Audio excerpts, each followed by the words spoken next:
मनोज जरांगे यांच्यासाठी व्हॅनिटी व्हॅनची व्यवस्था करण्यात आली आहे। जरांगे उद्या मुंबईकडे रवाना होणार आहेत। त्यांची सोय व्हावी, तब्येत चांगली राहावी यासाठी मराठा समन्वयक गंगाधर काळकुटे यांनी या व्हॅनिटी व्हॅनची व्यवस्था केली आहे। ही व्हॅन बीडमध्ये दाखल झाली आहे। यातून जरांगे पाटील मुंबईकडे रवाना होणार आहेत। लातूरमध्ये मराठा बांधवांनी आरक्षणासाठी ट्रॅक्टर रॅलीचं आयोजन केलं।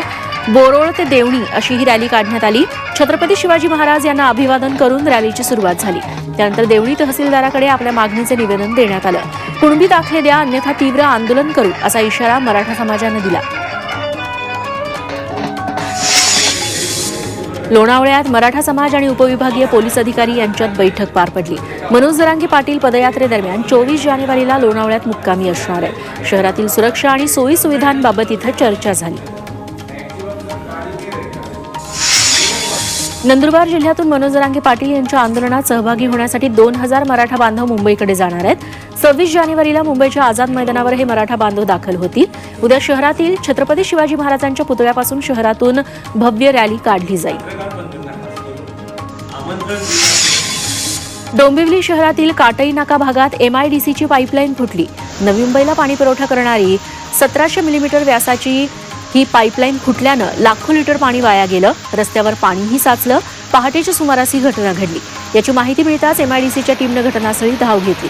पाईपलाईन फुटल्यानं नवी मुंबईचा पाणी पुरवठा खंडित झाला।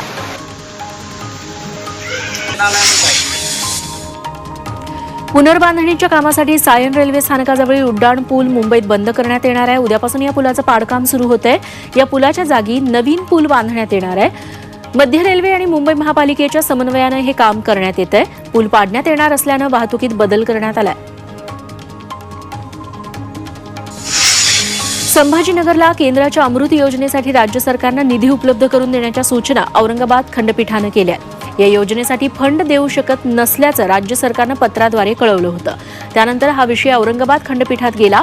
त्यावर खंडपीठानं राज्य सरकारला सूचना दिल्या। 2000 रुपयांच्या नोटा बदली करणं अथवा बँकेत जमा करणाऱ्यांसाठी महत्त्वाची बातमी आहे। त्या सोमवारी म्हणजे 22 जानेवारीला 2000च्या नोटा बदली तसंच बँकेत जमा करता येणार नाहीत। RBIने ही माहिती दिली आहे। हा निर्णय फक्त 22 जानेवारी पुरताच लागू असणार आहे।